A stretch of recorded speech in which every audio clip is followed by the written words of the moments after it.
beautiful WrestleRoni from me and for you. We're venturing out of the state. We're getting out of here for a little bit. I'm tired of you, West Virginia. I'm moving out for a little bit. I'm going to go make some new friends. I'm heading over to Arkansas. I made a friend in Arkansas. What do you think about that, West Virginia?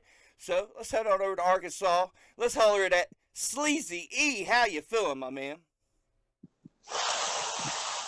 Well, I tell you what, the SLEEZ to the Y to the E is glad to be in the house from West Virginia to the ARK. We're getting down all day, baby. WrestleRoni with the sleaze ball. We're about to have a good time. Thanks for having me, bro. I really appreciate it. I'm excited, man. Like, talk about making connections. Look at us go. That's what it's all about, man. That nothing happens unless something happens, you know? Maybe my people will like your people like my people. It'll be a whole thing. Absolutely. And, I believe one thing that West Virginia and Arkansas has in common, for the most part, one of the things growing up, if something is from this state, people instantly discredit it. Or like, those fucking crazy Arkansas people or those crazy West Virginia people, we get no respect, and we deserve it. Hell yeah, I'll give you some respect. I'll tell you what, let me tell you about my day, and I'll tell you how, real quick here. I was sitting at the doctor's office today with my wife, and I was like, man, there's country music playing. I'm not much of a country music fan. I'm like, it's all basic, just basic problems everybody has. It's just boring, Yeah. just generic crap. And then I got home, I said, let me do some research on this Sleezy. Let's see what he's got going on. And I listened to your EP. We got to say, it's a little on the countryside, if you will. Oh, brother, there's some twang in there. But it was country I could relate to. It was country that I was like, oh, he even did an ECW song. I said, what? So props on the EP. I loved it. What can you tell me about it? Man, that EP started. I did a few songs. A few of the songs, all those songs on the EP were completely original, and the music was original. I recorded it with a young man named Silas Carpenter. Okay. From where I live, Searcy, Arkansas. And he's actually an up and coming artist, man. He's only like 16. He has his own studio. He's in magazines, and he's dropping all kinds of stuff on the net. He's going to be something big one day, but that's who helped me like piece it together. But I've had these songs I think I wrote Rasslin on the TV first. That was my first Rasslin song. Okay. And I recorded that with like a webcam and put it out, obviously, just for the boys, and we're all going to laugh about it because that's where it all started. Just, you know how it is, on the road. You're riding with your homies. You're gonna make up some funny songs to pass by some time, and that was one of them. And I did Rasslin on the TV, but eventually, I had them for years, and I ended up buying like a shitty microphone and recorded like shitty versions of it. Mm-hmm. But I hooked up with Silas, man, and we put it all together, and it sounds like a full band. And it was just me on rhythm and singing, and I wrote it, and he might have done some background vocals, but he done drums, bass, piano, mixed it, mastered it, like. And it sounds legit. Talk Dude, about shitty microphone. Mine keeps turning itself down, if you can't notice. So I'm fighting that. Technology. Can't live with it, can't live without it. It's amazing. Every time I talk, it turns itself down more and more. So I just want the listeners to know that I'm aware of my shitty audio. I apologize. Look, technical difficulties. Listen, I'm rolling, like I told you earlier, man, I'm on this original SE, and the fact that we're even getting this video coverage right now is a miracle. You're talking about people shitting on us. My microphone turns itself down. You're on the Galaxy. Maybe they should shit on us sometimes. Hey, maybe we had it coming after all. One of these days, I'm going to screen capture. I'm literally turning it up. I'll talk. It goes down. It's on 67. Turn it up. It's on 94. Went right back to 61. So, no, I'm trying. So, if I'm a little low, kiss my ass. Vibrational shit going on, man. Maybe you never know. I don't know. I don't understand technology. It's got me heated. I'm just trying to do a good thing over here. I appreciate you coming on. Don't get it twisted. You are also one hell of a wrestler. I've been checking it out. You'll dip into the hardcore. Oh, you're welcome, man. Tell me about obviously you love some ECW. Tell me about getting into the business in Arkansas. Well, we may have some stuff in common with Arkansas and West Virginia, but from what I know, there's been some badass death match and some wild shit, over there in West Virginia. Here in Arkansas, things are a little bit slower, a little bit more simpler.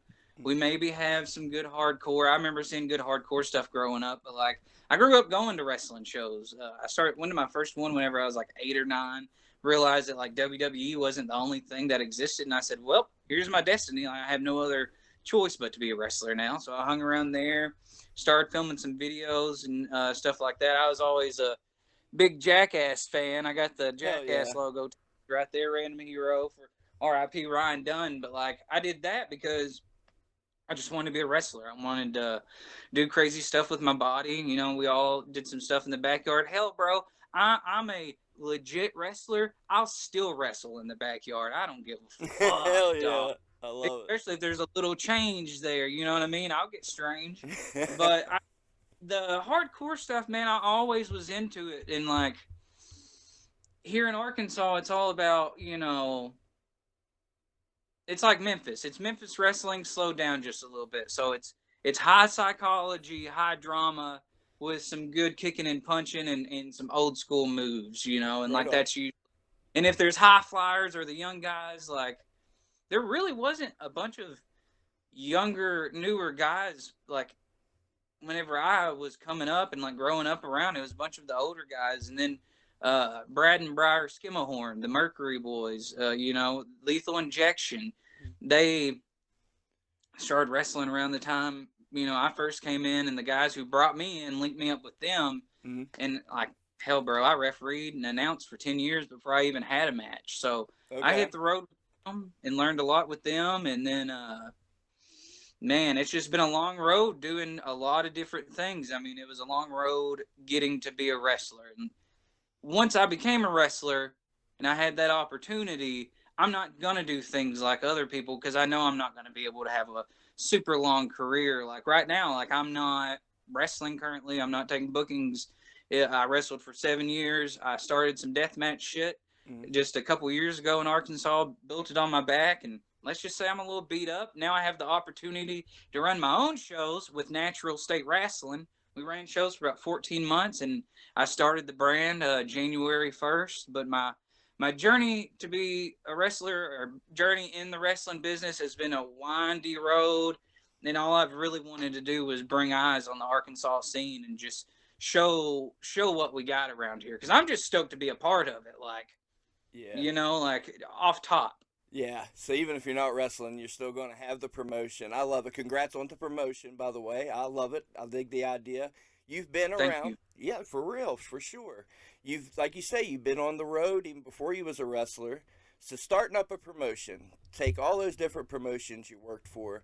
What are you going to do with your promotion to separate it from the pack that you've learned from the rest? What makes you different? Or do you even want to be different? Are we going to stick to tradition? You know what Arkansas fans like, and that's what you want to do.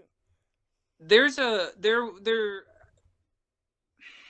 I'm very open minded when it comes to pro wrestling. It's just like music. There's tons of different genres. Right on. If you don't like one thing, you might like the other. But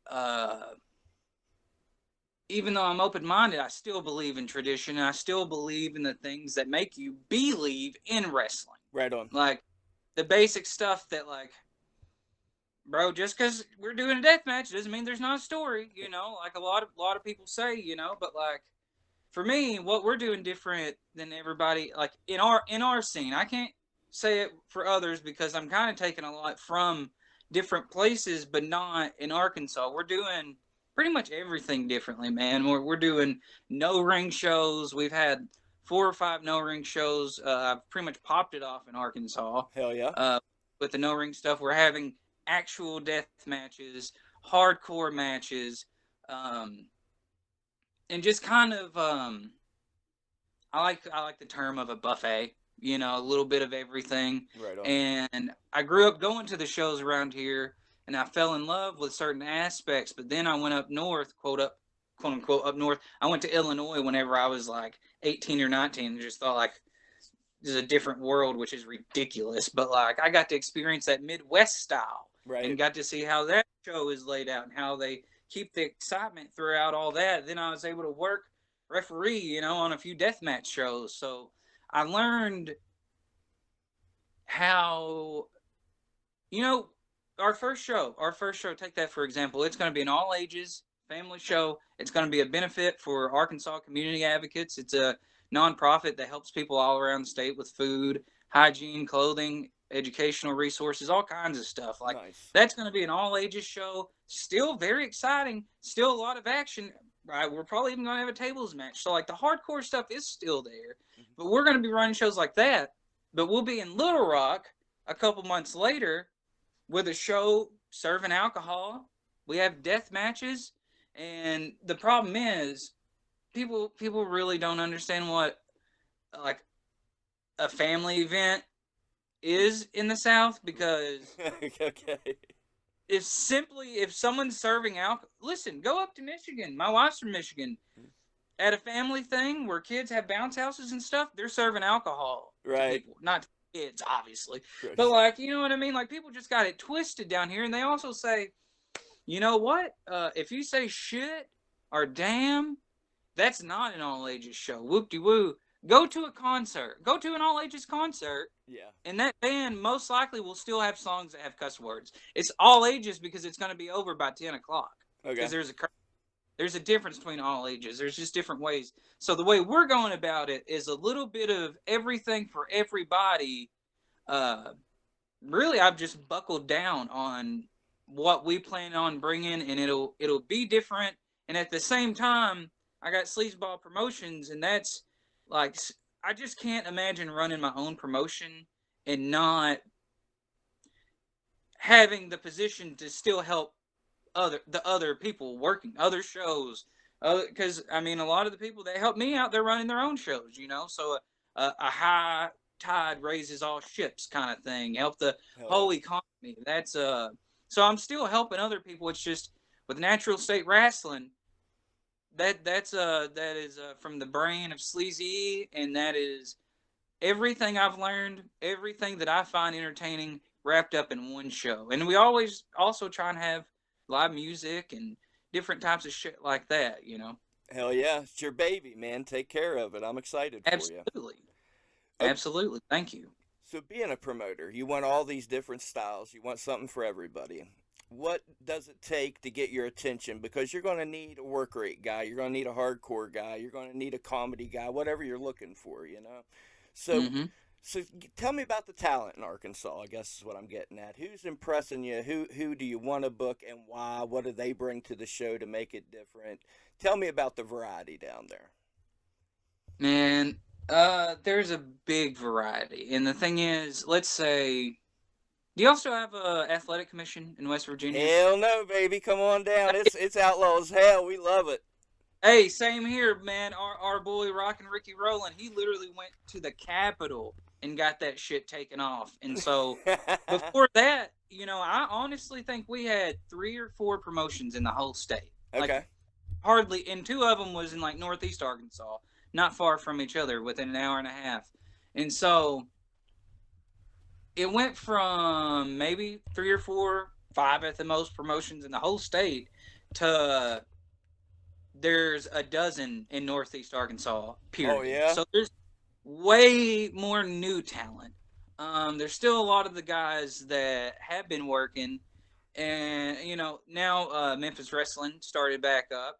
There's actually a couple of different types of Memphis Wrestling that's going on, I see and that. so there's a little bit more, I guess, opportunity for eyes for a lot of our guys around here, Mm-hmm. and there's been a lot more exposure, and within that exposure, a lot of people honed their craft a lot more. Right. There was kind of a point to where a lot of the newer guys started running their own shit because of old habits of, some seasoned people. Right And on. so people are doing their own thing, and dude, there's tons. There's so much shit. Like, they're in Little Rock, they're TAC Wrestling. They're in Vino's fucking legendary rock venue. They have some of the best pizza, and that's basically where I started the Arkansas deathmatch stuff for myself. Hmm. Maybe people did it before me, but the ball that I got rolling started there. Okay. And so you got that place, and then there's Diamond State Wrestling Hmm. over in Northwest Arkansas. They got tons of stuff, and MACW over closer to Memphis. But like with me in my show, when I'm looking for talent, Hmm. there's all these promotions that bring so many different things for so many different people, and a lot of people have a bunch of different positions. Hmm. Like you said, you need a guy for every single thing. And whenever I'm putting a show together, I really enjoy enthusiasm, and I enjoy a work ethic. Not only like just in the ring, like, and that work ethic can just tie into professionalism. You Gotcha. may be a Yeah. crazy bastard. I'm crazy as hell, dude. Like, if everybody saw me every single second of every single show day, they Uh-huh. would not call me professional. All But you right. know what? When I'm working, baby. Hell yeah. Like, so professionalism really goes far with me, and I don't have to use the guys that are on the very front of all the posters around here. Like, I don't think about that. Like, I as long as I can just like see something in somebody and they're like they got a good attitude, Right. I'll find a place for you to come and like do I'll find a place for you to come and do what you do, because that's what I want whenever I wrestle. Like, if someone books me, like, I hope you know you're bringing in Sleazy, and like, I'm not gonna be able to do what a bunch of these other people do, but I can do what I do, and I'll do it like as much as I can, as well as I can, and that's what I want in someone else, in an open mind, because we're doing shit differently, you Hell know. yeah. I'm glad you mentioned because we should be talking about Sleazy. Tell me about the character Sleazy. You were putting over everybody else. Haven't put you over. To the people Oh, that don't I know. can. Don't worry, don't worry, don't worry. We'll have time. You know, we can put all of it over. But Sleazy, man, uh, just like everybody says, you take your personality and turn it up to 10. I was gifted the name Sleazy by my good pal Austin Pry. Okay. Rest in peace, a good childhood friend. We grew up doing stunts together, and we're some dirty dogs when we were young. And he said, man, instead of Easy, they should call you Sleazy. And it didn't even stick. Like, it was funny as hell, Uh, but that wasn't even like I never even had a nickname. So then eventually, I needed a rap name because okay. I because I spent some years freestyling in a smoky car. You know what my That's rap name was? what Skeezy D. Skeezy D. And Sleazy Oh, E. bro, I love it. I love Skeezy. Skeezy D. I even I had it feel on like the it's back gonna of my car with a Hatchet Man custom decaled Skeezy D. I was Oh, that's rapping. badass. It sounds like we may need to do a mixtape. No doubt, an ECW tribute mixtape. Just the whole thing. And we'll just, each song will be like a pay per view name or some There shit. you go. I'm down. Let's do it. Man, that's awesome. That's I awesome. hated to Easy take D. from your deal, but I had to let you Not know. at all. No, I'll jump right back in. I'm just thinking about it. I like Skeezy. I like Skeezy it. D. Just sends like a chill down your spine, you know. Well, you was talking about when your younger days, your reputation. I was working in a call center and I had my reputation as well, I'll just say. I can fucking see that, dude. That's awesome. Now I'm That's Spooky Lou. awesome. Look what happened to me. Well, the thing is, you get that name, you know what I'm saying? Then you got to live up to it, and that's pretty much the whole thing of the whole story of Sleazy. That's the problem. You get that name, Yeah, you better you live up to it. motherfucker, you live up to it a couple of times. People are gonna be expecting some shit, and people don't want to see the same old thing you're doing. Right. They want it nastier and wilder and all that stuff. But what really Sleazy, like I said, is really just my personality. The way I'm all about tying truth into wrestling. Oh, I think if I'm doing a promo or if we're doing something to set something up, I have to find some aspect in my mind where I can get some wires going, where I can tie some truth in with it. I And like it. so whatever struggle or shame or fucking downfalls or whatever. Cause I wouldn't say that I'm self-deprecating, but Sleazy, he doesn't give a fuck. It's like Right. there's a lack of shame, and where most of the time in my life there most likely needed to be a lot of shame, and there was.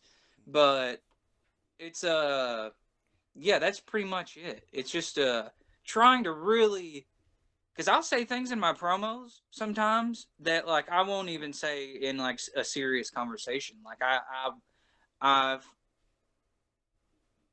my main goal, I really hope that if I'm able to share that real piece of me, even if it resonates on a real level with anybody, that's better than doing any other kind of crazy thing and like everybody liking it. You know, like Okay. it's a very personal and truthful gimmick. Like it's over the top and like it's dirty and it's nasty, but damn dog, it's been a wild 32 years Mhm. and if anything, I feel normal when I'm sleazy, you know. And then finally, for the first time in my life, I can live up to that name, and it ain't judgment, it ain't fucking, it ain't condemning. It's acceptance and it's support, you know. And that's a cool thing to like expose maybe some of your shadow side and have and still like receive love for it. Okay. Yes, I got a little philosophical on that one. Hey man, he summed it up, and it sounds like you're putting a lot into it. So you mentioned getting nastier, getting wilder. Okay, so where's the bar? Where tell me, give me some examples for nasty, and then tell me about raising that bar. How do you get to that next level and keep evolving? Man, that's a art in itself, and I think a lot of that lies in how you set things up and like when you do them. There may be like 4 or 5 crazy moments in one of my matches, Mm-hmm. but in between those, there may not be a whole lot. In like some matches, there's 20 fucking crazy things back to back to back to back, and there ain't nothing wrong with it. I can't hate because I can't fucking do it like that. Mm-hmm. But for me, like the when, where, and how you do it is just as important as like what you're actually doing. So let's take for example the first death match that I did with TAC at Vino's a couple years ago. It was against K Toomer, crazy, crazy talented up and coming guy. Mm-hmm. His first and probably only death match. I mean, he was just doing it just for me, Nice. and I mean, he just mauled me, Okay. mauled 65 pounds of fat jitsu. Oh shit. Motherfucker mauled me. But we had some, and like the thing is, most of these people that went to this show, it was their first time to a wrestling show, and they never saw live wrestling for the most part, and they definitely have never saw a death match in person. Uh huh. We get some color on my arms from the gussets to like warm people up and shit like that. We had a staple gun, and my big idea that was like my cover picture of it that I pictured was we have to staple a pizza to my head. Okay. So that was like my first outing with that. Like so the problem was it was like old ass pizza from earlier in the day and it was all floppy. Mm. So when he staples it, I mean the fucking staple goes in my head, but it goes right through the pizza and like it slides off my head. And Oh. the first thought in my head was, "Oh my god, all these people think I'm a phony. They don't think that there's actual staples in here." And I said, "Fucking get some more in me. Get some more. Get." And like I balanced it on my head, Oh shit. Okay. and he just like kept stapling it, and like that was the picture perfect moment. But then at that moment, I'm letting somebody staple gun a piece of pizza to my head. That should be enough. Yeah. That should be enough. Yeah. The pizza falls off my head onto the concrete where everybody's been standing in a 100-year-old building. And the pressure was already there to top it up, and I picked up the pizza and started eating it. Nice. Picked it up and just started like feeding it, and luckily K Toomer slapped it out of my mouth. But like that's how fast it happened in the first match. Like you're gonna have to go hard or go home, and so that's just super difficult, and like in the long run, it's super hard, Hmm. and but then it's expected out of you, Yes. and there's nothing wrong with that because I take a fucking ton of pride in like people knowing, damn, if they tell me, hey, Sleazy, when I come to your matches, I know I'm gonna see some wild shit. That I'm gonna light up. I'm gonna light up, and I'm gonna love it. Oh But yeah. it's a lot of pressure, and especially when there's not a ton of other people doing it, and my body was already fucked up before I even had my first match. Like I had refed for 10 years. Like I said, I did stunts throughout my whole teenage life until my young adulthood. Tell me about. Uh, I'm sorry, but I gotta know about a teenage Arkansasian teenager doing stunts because I bro, made the Jackass tapes too. What was listen. your? As soon as we get off this bitch, I'll send you our YouTube page, White Picket Fence, bro. Our name was White Picket Fence because you think of all that and it's all perfect or whatever, Uh-huh. and we definitely was not. We were some nasty sons of bitches from Jackson County, Arkansas. Right on. You ever But get? Did you get it's so hurt? funny. Didn't it seem like such a niche thing whenever we were doing it, and now we're all older and we all know that we all did it I to a know. certain extent. And we're all like, man, I could have been Bam Margera. I'm always saying that I could have been him. Hey, you know what? At this point, maybe it's best that you wasn't. Right. All love and respect to the man. Exactly. Same. Boys lived a tumultuous life. Yeah, yeah. I'll live without the tumultuousness. Fucking sleazy D all day. But the stunt life, man, I guess we were like, all of us that was the same mindset. Most of us that were into Jackass also watched the backyard wrestling tapes. Yep. You and like all of that shit was like geared towards people our age around that time, and we all fell for it. And look at us, we're all still on that shit. So, but I started filming whenever I was like 10 or Okay. something like that.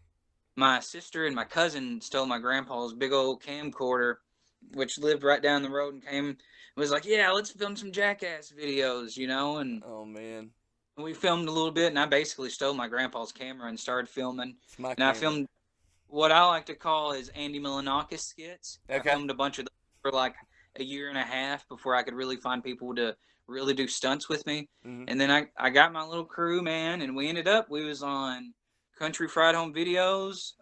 Yeah. We were on G4, Attack of the Show, Whacked Out Videos, not Whacked Out Sports, Whacked Out Videos, uh, and like a couple of more of them. So like Nice. I made a grand in 8th grade from 2 clips. Okay. So like that's a pretty cool thing to be able to say. And so like that, it's literally like the thing that like fucks with my mind, and it almost made me like completely walk away from all this shit like here recently, is because like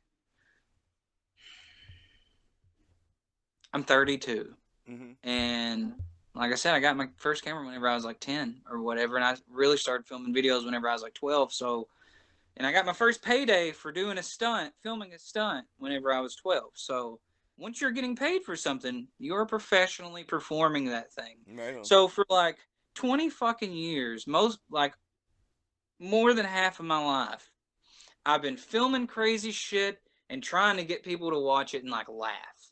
Okay. And most of that revolves around falling on the ground. And I thought to myself, I said, dude, is that really what your whole fucking existence has been? Like you're just some kind of fucking clown, joke, jester? Okay. That's depression. Yeah. that's Yeah. I'm that's sure. depression talking. Uh, We have passion for this. This brings joy to us and joy to so many other people, man. mm, But the stunts and the wrestling and all that shit, like it's like I don't know where one ends and one begins because I still feel like I'm doing stunts with my buddies in a yard and filming it. You well, know, I mean, if you're getting a grand in 8th grade, that's got to be one hell of a motivator. You got to think, like shit. Here we go. We're off to the races now. I'm sure. absolutely big spark. Especially there's not a lot of shit popping around places like this. So Mm, to have some kind of like success, yeah. like It is once in a blue moon, so that fired us up, man. And that's pretty much what I did all throughout my teenage years. I'll send you some stuff. The wildest stunt we ever did. There was a couple. There was a couple, but one of them, I gotta say, my buddy Cade, old Sody Pop. We two buddies held a 2x4, like that, Uh-huh. and it's just sitting there. And my man put his lip up on the board, and I had a hammer and a nail, Oh and no. I fucking nailed his lip to the board, dog. Ooh. Brood. I mean, we're so desensitized to a lot of shit now, and there's so many videos and different stunts and stuff out.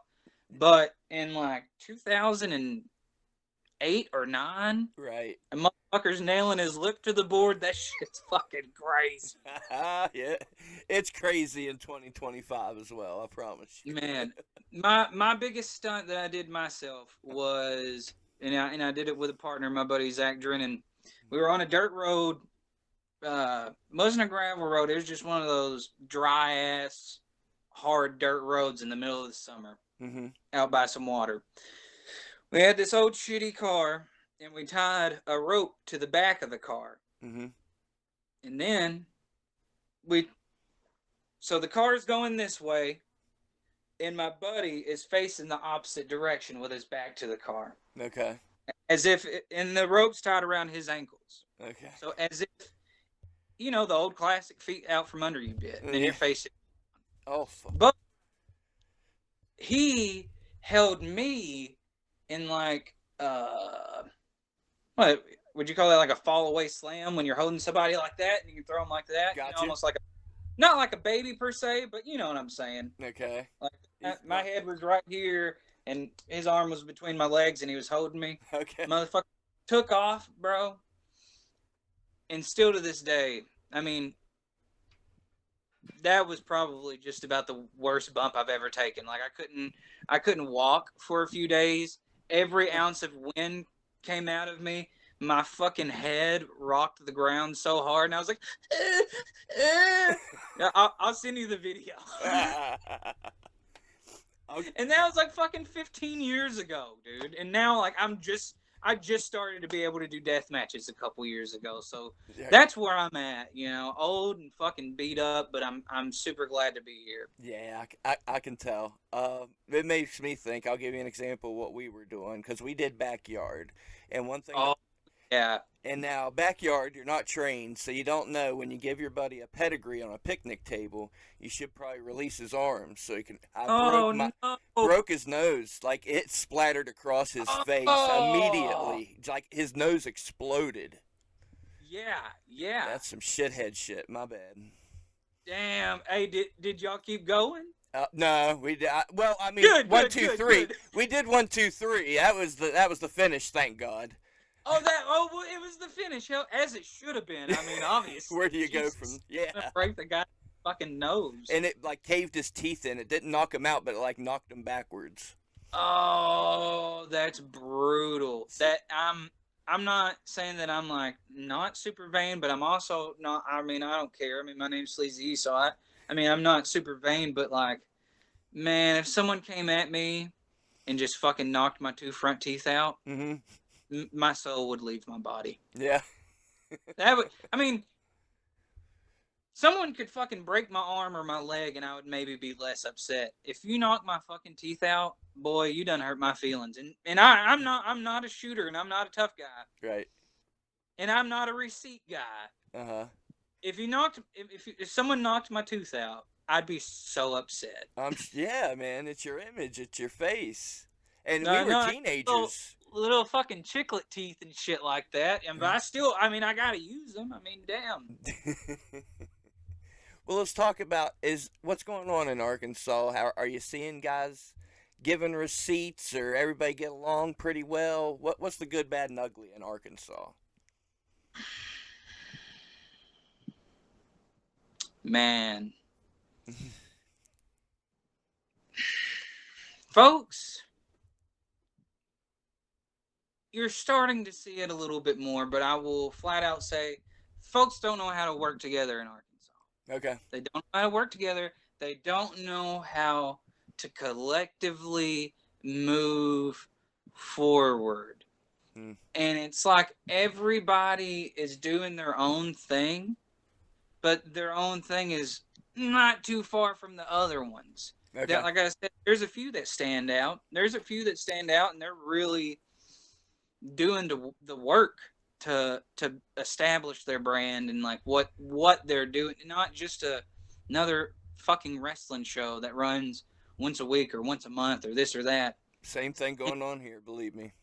Yeah, and like there's some guys that are actually working together, and this is I know I said depression said some shit earlier. Mm-hmm. This was just straight up what I went through, bro, because um like I said, I refereed for like 10 years. And so I worked for all the different guys around here. And I mean, I had a good reputation because, I mean, old Sleezy may have a few beers before he refs, Mm-hmm. but he's a good ref. Good Good. ref. Hell yeah. You got to get loosened up somehow, you know what I mean? Oh yeah. But I had a pretty good reputation. And like, and even if people aren't saying like, oh, he's the most talented, best guy, you definitely want him on your show, I don't give a fuck about that. Right.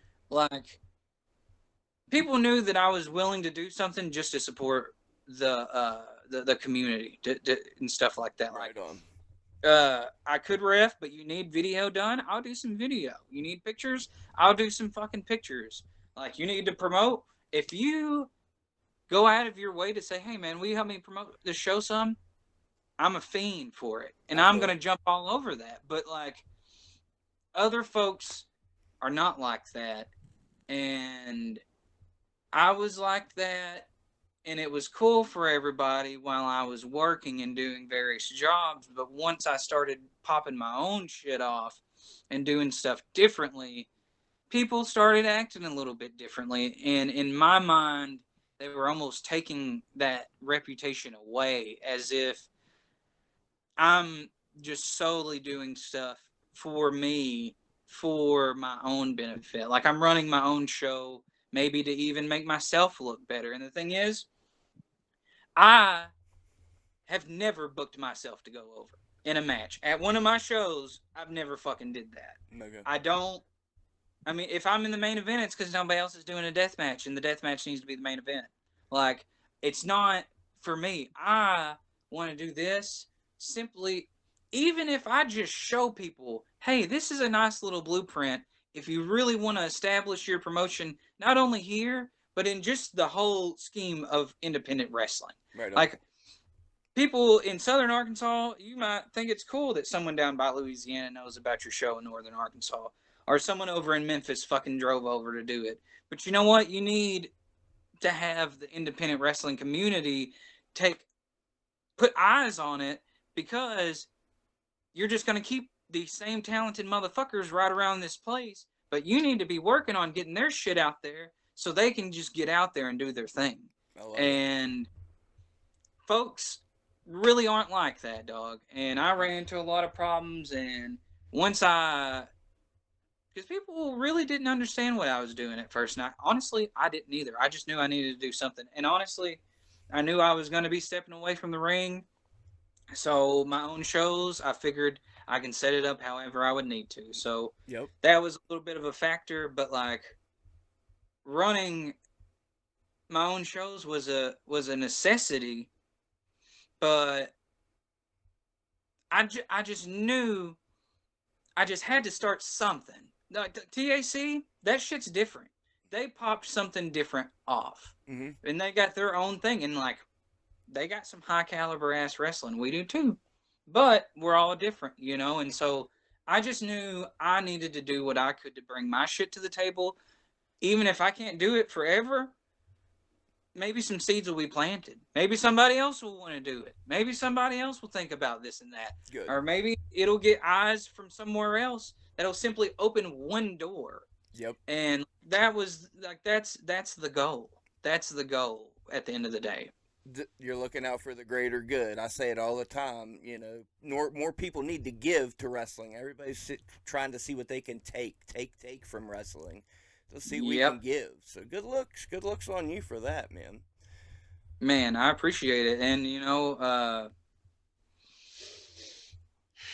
wrestling business don't owe us shit, Nope. and we can all think whatever we want, but we can also take it very seriously, take ourselves very seriously, while simultaneously doing all that we can for others. Yeah, It's man. possible. Exactly. I mean, I keep saying it around West Virginia. Right now, we have so many talented guys. And you watched ECW. I always go back to ECW. Of course, they were in Philly with all these sports fans, and they had that to Hmm. their advantage. Right now, we have the internet to our advantage. We have Facebook. We have things ECW didn't have. ECW could happen at any state at any time, especially in today's climate. I'm. Absolutely. And the thing is just hooking them. Yep. ECW hooked people. That was the thing. Hmm. It's not like you watched a couple episodes of ECW and said, "Oh, this shit's kind of cool." The second you flipped on, Mm. within a couple of minutes, they hooked you. Yeah. And you needed to craft and hone your wrestling product Hmm. to hook motherfuckers, especially in this internet age when we can't even like finish a sentence. You know what I'm saying? Like for a long time, it almost made me sick thinking about making shorts or reels, fucking 30-second videos. Are you kidding me? Right. Like, you don't give a fuck that I spent days and weeks slaving over this 8 to 10 minute video with all kinds of nuances and shit like that. Right. Steak. You want a 20-second clips where you can just get your little light in your head. Hmm. It made me sick, but hey, that's the world we live, and if you want to make a difference, you got to use the tools of the time You got to to a evolve certain. with it, man. And hey, I got a VCR dog and a shitty old phone. Mhm. Like there, you don't have to let go of everything, but if you want to make a difference and a contribution to society, you have to meet society where it's at. Hell yeah. Okay, with that, tell me about some vets that you saw coming up that gave back to Arkansas wrestling. Let's put over some Arkansas vets. Or if there isn't any, then shit on them. No, I don't know. no. There's tons of them, dude. There's uh, tons of guys that like the dudes I grew up watching, which is not a compliment when you say, "Hey, man, I've been watching you since I was a little kid." I think it makes people feel old, I guess. wow. But like, the guys that brought me in, LSD, Deadly Dale, Idle Bane, Cody Daniels, like those guys were the first dudes that I saw really going out of Arkansas, not just over to Tennessee or Mississippi. They went up to Illinois and was doing some shit in the Mid South, and brought Brad and Briar up there, and those boys ended up doing all kinds of shit through Okay. the Mid South, all over the country, really. So that they opened that up for a good amount of people. Um, Rockin' Ricky Rowland, you want to talk about a vet? He established, ran the Valiant Arena for over 20 years. Unfortunately, he passed away this past November. But Rockin' Ricky, man, and he wrestled for a little while, but he was mainly a promoter and a jack of all trades, dog. Whatever you needed, Rockin' Ricky was there, and he ran the building forever. And he set up a place for people to come work, get their feet wet, and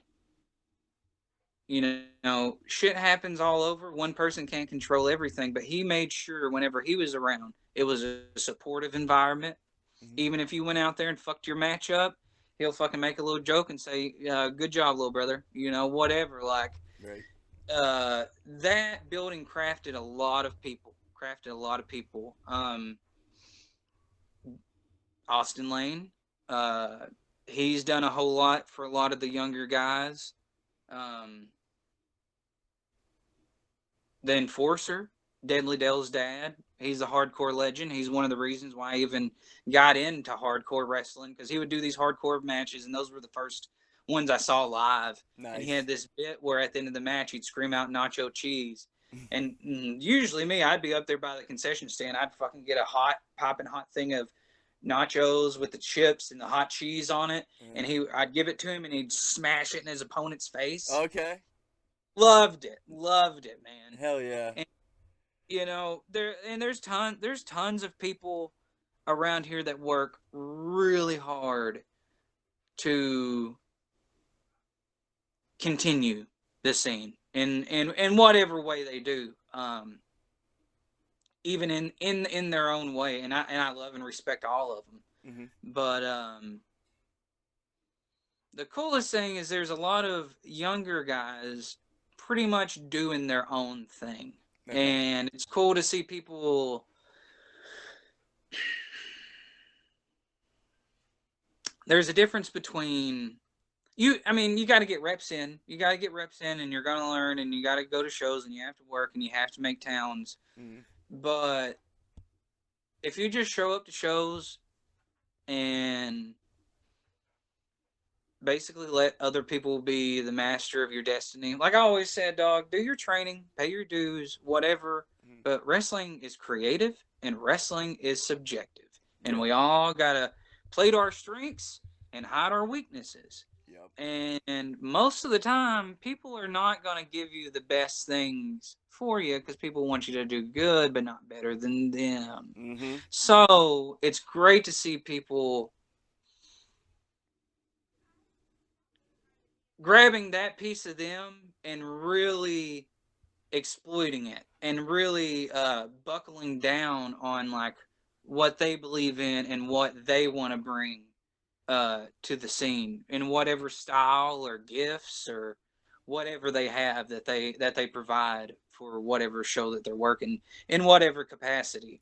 That's one of the coolest things is seeing the belief, and it's not only like someone's over somebody and somebody's making something happen for somebody. No, somebody's working, somebody's crafting, somebody's creating, and shit's happening. Hell And you yeah. can't. And it's organic. It's organic, and it's art. That is fucking art. Yeah, I love that part of it too. Like if you want to make it happen, the DIY aspect of it, do it your Oh, damn self. that's all you can do, man. In any even like what you're doing, podcasting, video, Mm-hmm. any, any of it. Like there's so many different things that you can do now to support the wrestling business, Yep.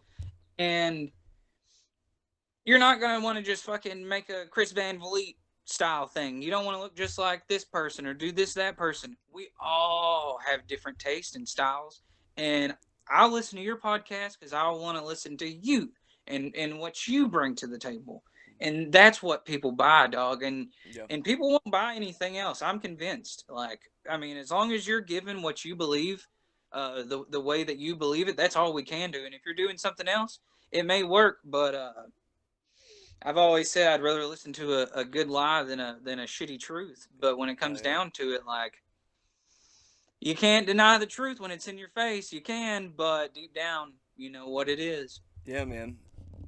Well, I'll tell you what. You've been around for a while. Tell me, as a wrestling fan, okay, hypothetically, I watched Arkansas 10 years ago, and it just wasn't for me.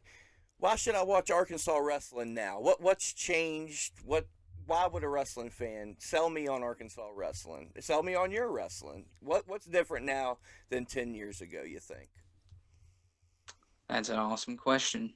And there's a I have no clue, no agenda. You know that. Like it's the yeah, first time no, we've I ever know, I spoke. know. No, I know. I appreciate you fucking setting me up, my man. And I mean in a good way. You're setting me up with a good question. You're not setting Right me up on. with a trap door or nothing like that. No, I thought it was a good question. But man, I would say, well, so you last show you went to was in 2014 or 15, Yep, sounds right. whatever. Mm-hmm. Around that time, there was a small pond of wrestlers, and you know what? If you would have went to a wrestling show 10 years before that, Mm-hmm. meaning 20 years ago, it's most likely the same guys you would have saw at that show. Really? Okay. And so, and within that, there's talented guys. But now, not only do we have a variety of wrestling promotions providing adult type shows, uh, family friendly shows, more of a technical style wrestling, more of that old school Southern smash mouth. You know, we got all kinds of outlaw wrestling, like natural state wrestling. Mm-hmm. I'll call it outlaw because most of these people probably was thinking, why in the fuck is Sleazy doing shows on the ground? I mean, people they just I mean, it's like they never heard of No Ring, and they're just like negatively calling it backyard wrestling, and it's like you couldn't compliment me any fucking more. I love backyard wrestling. Hell yeah. But anyway, back to the Arkansas wrestling scene. Not only has it grown, but there's so much more content to consume. A lot of the shows have really good video, and there's a lot of talent that are doing stuff outside of the state. Good. And then we got all the folks from Memphis coming over here. Most of the people that they're putting on TV in Memphis are Arkansas wrestlers. Either it's an established Arkansas wrestler or it's one of the 3 or 4 Memphis vets, or it's the kids from the training school, which there's nothing wrong with that. Right. But that's what it is. So, like, the talent from around here really are reaching out, and there are people that are establishing different styles, and there's a lot of different flavors, dog, a lot of different stuff to enjoy, and just look up some of the promotions around Arkansas. TAC Wrestling, All Pro Wrestling, Out of Control Wrestling, fucking Wrestling with Pride, TNR, fucking MACW, ASWS, like, there's tons of them. And there's tons I couldn't even think of. Like, that's just rattling. I was rattling that off my head. That's in like a 100-mile radius. Hell yeah. So there's tons of people working, tons of shit to watch, and there's a lot more shows to go to than ever before if you're in the area. Tons. Good. And you say a lot of those promotions are putting out content, and I talk about how important that is on the show all the time. The social media aspect, putting out the videos on YouTube. Tell me how important that is. Consistency. Yeah. And I'm the pot calling the kettle black because I'm an artist, so I'll fucking give in to resistance and procrastinate and get mad at myself because I didn't finish something that I should have done, but I don't feel like doing it. Like, trust me, I get that side of it. Right. There's no room for that shit now. There's no room for that shit, and even if you run a monthly show, even if you run a bi-monthly show, you should have enough shit to be sharing stuff at least every other day. Yep. You don't got to do it every day. You probably should do it every day. And I'm not popping off. I'm not saying that, like, things are just heavily successful for me. Right. But watch other people. That's one of the things that I've heard a lot. Look at other people. Watch what other people are doing. Are they letting a few days go by or a week go by without an update? These people are on the fucking internet every day. We are all on the internet every day. Yep. So, even if it takes you a while, get you a vision of what you kind of want it to be. And then, even if it's not like a full-blown thing, put that out there. The next thing it'll build, it'll be more and more and more. As soon as you stop and let off that gas, that air's going straight out of it, bud. Yep. And we all have to be consistent. And, I said, watch what other people do, but you don't have to do exactly what they're doing. But you know what I'm saying? Yeah, but if you see them having success, then obviously they're doing something right, Yeah, because you can take aspects of what they're doing, and I don't know if this actually is the truth, but in a way, I feel like every note has been played. Every song or iteration, pretty much any kind of art has been done before. Right on. But people die. Times move on. Even if it's the same thing with something else. If one little different aspect, if somebody's never saw it before, they don't fucking know. Yep. But if that's what you wanted to make, you made it in your own way. It is your own creation. So, like, I'm not saying copy people, but learn techniques from the people that are actually being successful, and then just do your own thing. Because, like, none of us can completely copy something. Nothing can happen. I'm going to contradict myself. The same thing can't happen more than once. Right. It may be super duper close, but, like, this second right here, right now, will never happen again. Nope. And that's the way you got to look at it. But you just can't back down. Can't back down from the vision. Read the War of Art. The War of Art, man. Read about resistance. It'll kill the creativity, man. We let our heart and our soul out with these things, and we're called to do that shit for a reason. Yeah. And we may suffer because we're not living up to that. And so, trust me, man, put both feet in, because if you got a gift, you need to share it. Hell yeah. I appreciate the hell out of that. And obviously, you're doing your thing, man. Like on the outside looking in, it's fun. Like I say, I checked out some matches today. Looked like he's having fun. He's cutting fun Oh, promos. The music.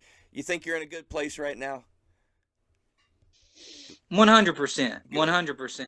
And I can't, dude. Listen, like I said, I mean, like, we're all human. We all struggle from stuff and shit like that. Like, a lot of us got mental health problems. A lot of us have trauma and all kinds of crises in our lives and in the world and shit like that. Um, and it's easy to let the darkness consume you. It's warm. It's comforting. And I can't listen. I won't take any credit from this because, bro, I take Prozac. I wasn't even a medicine person. I'm not advocating for medicine, Right. but I'll tell you this: as someone that never really thought that something like that would help me or change my life, I felt so fucking bad for myself, dude. Because as soon as I started taking that medicine, stuff kind of started evening out in my head. And Hmm. I said, damn, dog, I've been living my whole life like completely handicapped, Right. and maybe I won't need that medicine forever. And I'm also in therapy. Good. So, like, when shit's called to you and shit the darkness may be around you, that's not all that it is. And like, we all have a light. It may be dimmed, but we can brighten it. We just have to do shit for that, and most of it's super uncomfortable. And I believe in unconditional love. I believe in supporting those in need. Um, and for me, I'm I'm in the best place I've ever been in my life. Like, Hell there's yeah. still that part of me that wants to say, you should feel guilty for that. You don't deserve it. Whatever. You know what I mean? But like, I'm really, really proud to be bringing the wrestling product to people that I am, because one of my first big shows was Rasslin at the Rice Festival, 2020 October, second Saturday in October 2023. Hmm. I think I did one no ring match before that to establish it. A little after that, I did my first full no ring show. Right on. But that was, before some 2024 was a rough one, brother. The whole year was really rough for me. And when I ran that show, that was one of the first times that I really saw that, like, hey, bro, that work you're doing on yourself to like move forward, you wouldn't have been able to do all this just at 1 year ago, 6 months ago. Hell yeah. You know, one of the first moments that I finally accepted that the work that I'm doing to better my life and better myself and better my mental health, it will pay off. It will pay off. Life won't ever be perfect. M. Scott Peck, bro, life is difficult. Hmm. I just, I believe the more we focus on those gifts that we have and that light that's in us, the only way is up from there, dog. Hell yeah. Until we peace out, and then none of us know. All we know is that we're born with these gifts and this light, and we got to give it to others. Hell yeah. I'm telling you, man, if you take advantage and go for what you want and you put some energy into it. Dude, I watched footage from that first show. You had Downtown Bruno. I mean, that's a legend. Dude, for sure, that was a unbelievable honor, man. And to be in the wrestling business, these are our rewards, or the Downtown Brunos, or the Tony Atlases, Ricky Mortons, whatever. So, I appreciate you joining me. Before I do let you go, If there's Absolutely. anything else you want to get off your chest, any socials, merchandise, upcoming shows, anything you want to put out in the ether, my man, you just have at it. Dude, thanks for having me, first of all. Oh, you're And welcome. My pleasure. because you've been kicking ass, bro. Like I've saw and heard of WrestleRoni for a while now, Really? dog. Well, And thank you. so, um, I'm weird and I don't listen to a lot of podcasts. Hmm. Uh, I'm a little bit more of a guided meditation kind of guy because I'm kind of fucking weird like that, if you can't tell. Hell yeah. Or I'm trying to listen to an audiobook. I will get into times when I listen to podcasts, Uh-huh. and then I can't have wrestling on my brain 24/7 because it usually is. I feel it. But like once I start doing the podcast, it's like completely consumes me. But no, dog, you've been working your ass off, and I just want you to know what you do. And this isn't my fucking hour-long motivational speech. What you do is super important, and you put a lot of time into it. And there's other things that you can be doing, and I hope you know that. Like, listen, I'm just a random ass dude from Arkansas, and what you're doing is helping me like tenfold. Wow. And I put a lot of work into what I've done, and I you see are it. having a huge fucking impact by having me on your show, man. So, Well, hey. all thanks aside, number one, if you're still listening, you're feeling pretty positive at this point. So since you're feeling so positive, if you're gonna do one thing for me, Natural State Rasslin, Rasslin, no apostrophe, Rasslin. That's the way we say it in the South, baby. Yep. Natural State Rasslin. We're on Facebook and Instagram, but if you don't mind, go to our YouTube page, Natural State Rasslin on YouTube, and just subscribe, because we just like, dog, we're working on getting there to where we can like make 10 cents every now and then, like Hell yeah. twice a year. Link will be But in the description. It'll be easy as hell. Just click it. Do it. yep, just subscribe, dude. We're adding stuff daily. I'm just getting started on our little catalog. So our first show is April 5th here in Searcy. Footage will be out and stuff like that. But hey, follow us because we're putting tons of stuff out. We're supporting the deathmatch community, independent wrestling community, Sleazeball Promotions. I'm here to help because I'm here for a good time, not for a long time. There's only so much that I can fucking do, and I'm gonna do whatever I can as long as I can. Just like my main man, Skeezy D. Hell yeah. Hell yeah. We're gonna make that rap CD too. You watch. Dog, we're gonna have. I mean, I've been waiting to fucking hop back in the rap game. Just let me know. I've been avoiding it at all costs. The West Virginia rap game. Give me a break. Come on now. The West. Bro, shit is devolved in to the wildest shit imaginable. I don't even know what to think about the rap game anymore. Like, I don't think the rap game or the fucking rock and roll game even really exist anymore. Like, either one of them. Okay, fair enough. Yeah. Hey. So, And it's all internet anyway, so anything's for possible. real. Yeah, For hey, real. believe it or not, I was in a wrestling related rap group. We were the Crimson Mask. That's cool as fuck. We did a clip of Joey Styles commenting on, I think, the Stairway to Hell match in ECW, and that's how our CD started, with some weird beat and him doing the Do you comments. got any of this stuff?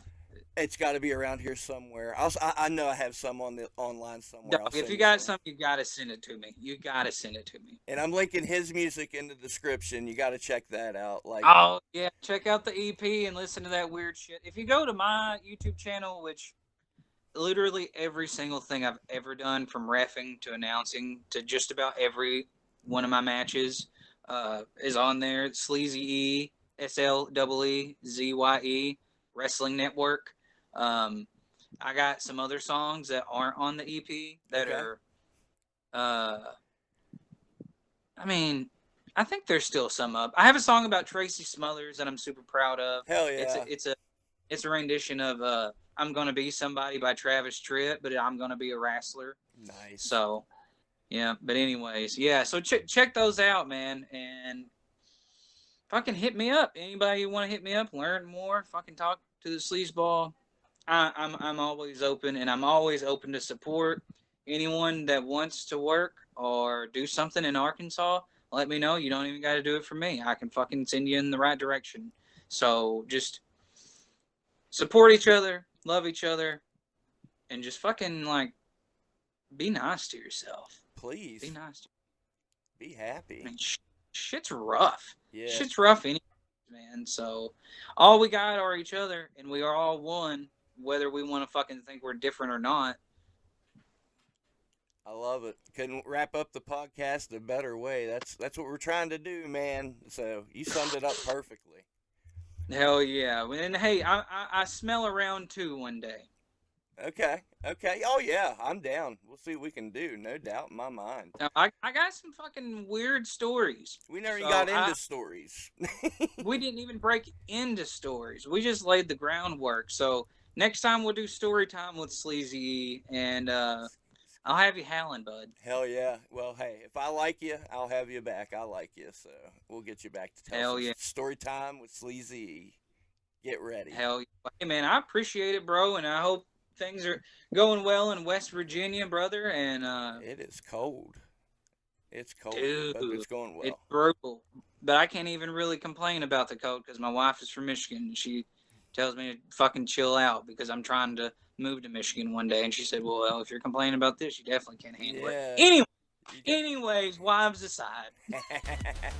Sleazy E, I will ask you, my man, to hang on the line for me. To the listeners, this is why we do it, man. Great people doing great things. Very inspirational stuff. So I thank you for that, Sleazy E. To the listeners, you know how we do. Go out there and live your dreams. Treat each other with kindness and respect, but don't take no shit from nobody. Do it your way. Do it up. Stay tuned to the podcast. We got something big on the way. I promise you that. A lot of great content coming up. Saturday night content, February 7th in Morgantown. We got Marcus Twist Deathmatch Sock Hop. Get down to it. We'll see you very soon with a channel favorite. I promise you. We love you. And we're out of here. Smoking weed, drinking beer, wrestling on TV. Staying up late just watching WA. It's a work, it's a shoot. You don't know what to do. All you know is wrestling's in your veins. So you learn to bump, hit the ropes. Now you're behind the building, puffing on some dough. With the boys, dreaming about being in the main. Well, you work a match, do the job. Now your whole body's got a constant throb. Pay your dues and you better stay in your lane. Promoter man said he'll give you a push on one condition: you feel on his tush. What can I say? If you wanna win, play the game. Play the game, brother. Smoking weed, drinking beer, wrestling on the TV. Staying up late just watching WA. Now you're not a vet, you're not as green, you're lost somewhere in between. But you're making towns and some people know your name. When a rat pats you on the back on the way to the ring, the beating's not all that bad. So you work a name, have a match on local TV. Boy, you're moving fast, but you pay your dues and you better stay in your lane. Now you're calling everybody brother, saying, hey brother, give me another. But this time, go on ahead and lay it in.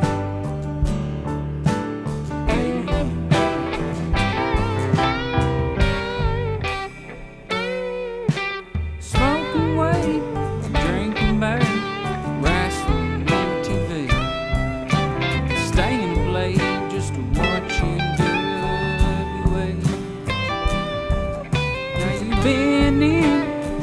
25 years, you can't work no more. It brings you to tears. The road's nice, but it came with the price.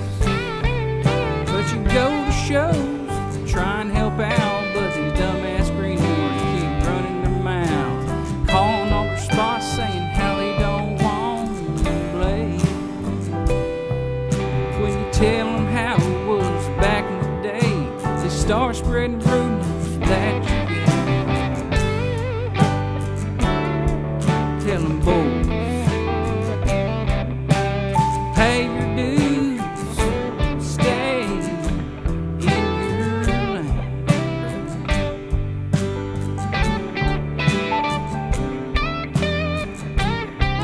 Then your mind goes back to hitting the mat, banging rats, and puffing on a fat doobie brother. Yeah, those sure were the days.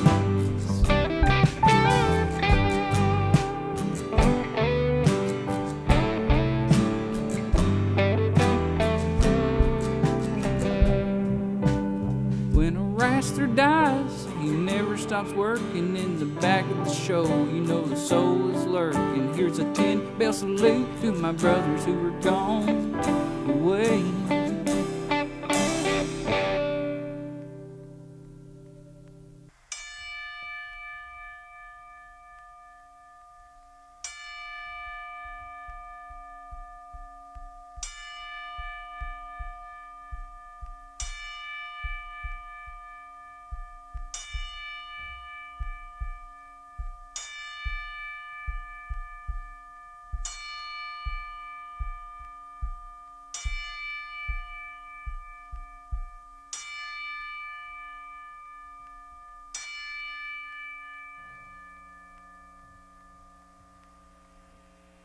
Now through all the fun and all the pain, only one thing remains the same.